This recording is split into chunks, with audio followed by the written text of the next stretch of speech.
Hello everyone, welcome to this GCSE history video about the golden age of the Weimar Republic. This is the time period from 1924 to 1929, which was very much dominated by the politician Gustav Schweitzer, who was the foreign minister during this time. Our key question that we're going to look at is about how stable was Germany during this time. We're going to be looking at that from both a political angle but also an economic angle as well. So without further ado, let's find out how stable was Germany between 1924 and 1929. Let's go. Okay, so we're going to kick this off just by looking at an overview of the timeline of some key events for you to know about during this time period. So we actually got November 1923 there, which was right at the end of Gustav Schweitzer being the Chancellor of Germany. He introduced a new, what was a temporary currency called the Rentenmark in November 1923. Other key events during this time period is the fact that Hitler was sentenced to 5 years in prison in February 1924 after using his trial as very much a publicity event in the wake of the Munich putsch, the failure of the Nazi Munich putsch in November 1923. And then this time period is very much dominated by American loans. So we have the Dawes Plan signed in August 1924, which reduced the amount that Germany was paying every year. It didn't reduce the overall amount, but it reduced the amount that Germany would be paying, gave Germany basically more time to repay the loans. Also, the Young Plan was in June 1929, which reorganised the reparations payments during this time. We'll find out about the death of Friedrich Ebert and then the subsequent election of Paul von Hindenburg as the president of Germany later on that year. There was the Locarno Pact and Germany joining the League of Nations, very much Germany getting on better with foreign countries during this time. Stresemann actually won the Nobel Peace Prize during this time. We saw an election in 1928 which saw the more moderate parties in Weimar do very well, and Chancellor Hermann Müller creating a grand coalition of political parties during this time to govern Germany. And then towards the end of this time period, of course, October 1929, we saw the death of Gustav Stresemann, rather untimely death, died at the age of just 51 years old.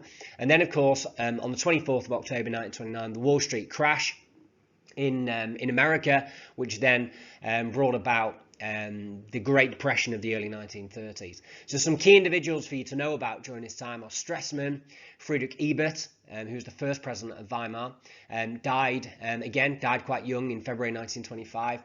Adolf Hitler, of course, Paul von Hindenburg, Alfred Hugenberg, the leader of the German Nationalist Party, the DNVP from 1928, and of course Hermann Müller.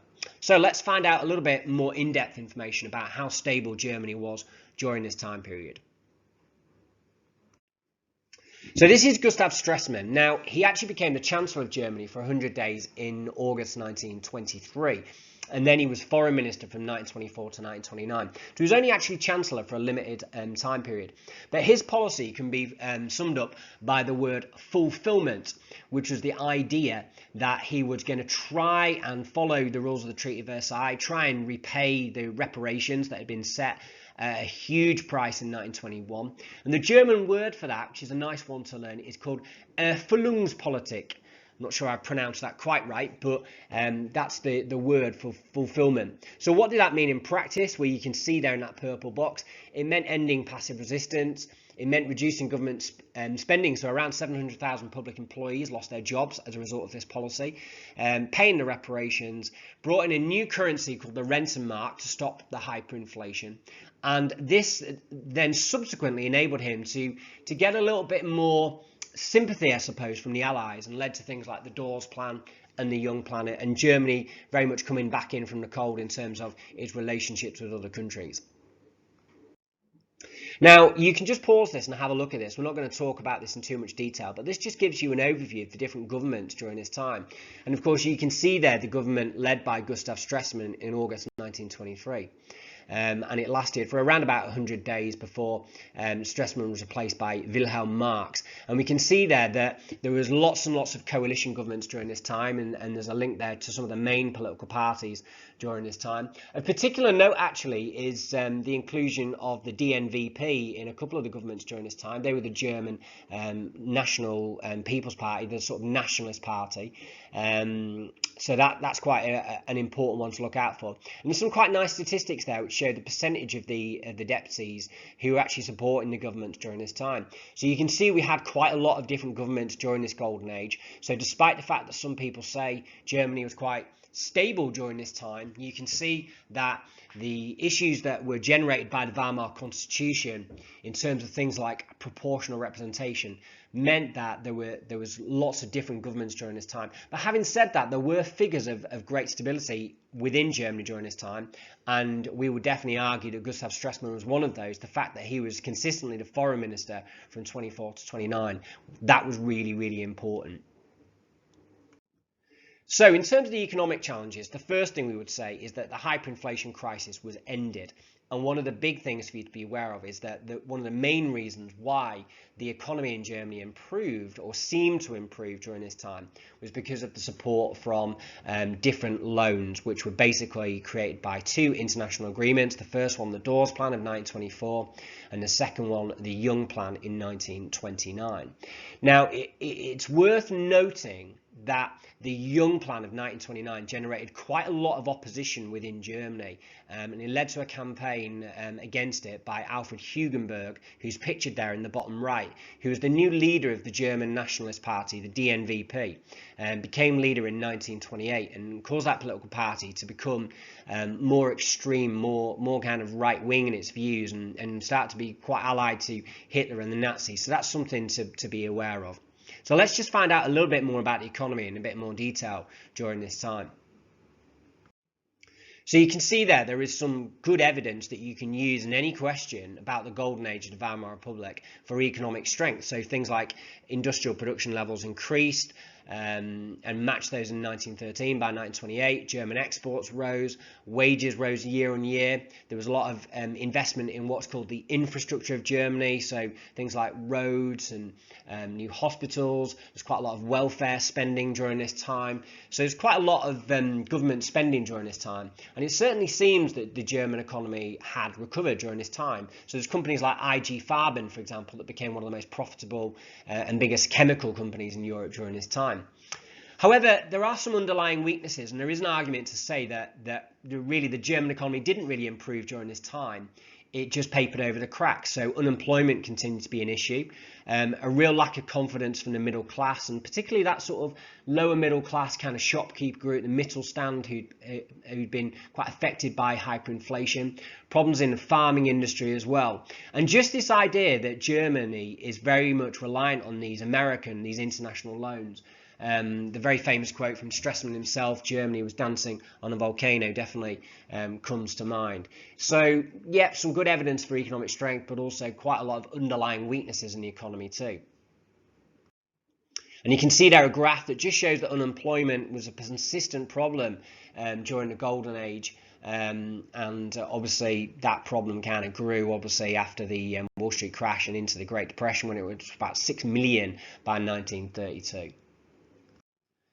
So this graph just shows you some of the issues. So America was lending Germany money. Germany was using that money to repay the reparations, which was largely going to countries like France and Belgium, a little bit to Britain. And then Britain and France were then repaying war debts to America. So this money was kind of going round and round, really.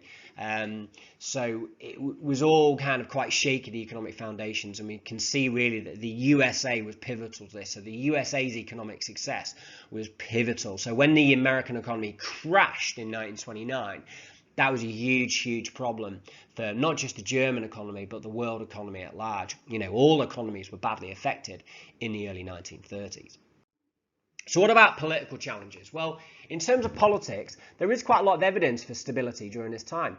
There wasn't any major uprisings. So if you think back to that years of crisis between 1919 and 1923, we have the Cat Putsch, the Spartacus Rising, the Munich Beer Hall Putsch. We don't see that between 24 and 29, so that's evidence of stability.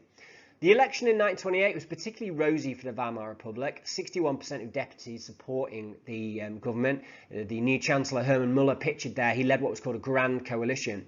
And it seemed to be that the Weimar Republic was going quite well from 1928. Hostile parties to the Weimar Republic, like the KPD, they're the Communist Party, they were losing support. The Nazis only got 12 votes in 1928. People like Stresemann were a strong figure. And even Hindenburg, President Hindenburg, elected as president in 1925, was very faithful to the Weimar Constitution and therefore became a figure of, quite good stability during this time. Underneath that, though, there's a lot of instability. Still many political parties. If you look at it, a nice headline figure here, 7 coalition governments between November 1923 and the Wall Street crash.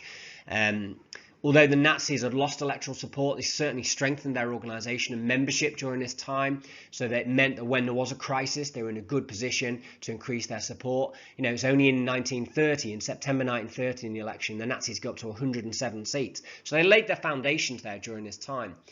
Hindenburg wasn't the sort of person that was going to be sympathetic, particularly to the Weimar Republic. So there were some sort of conservative forces at work there.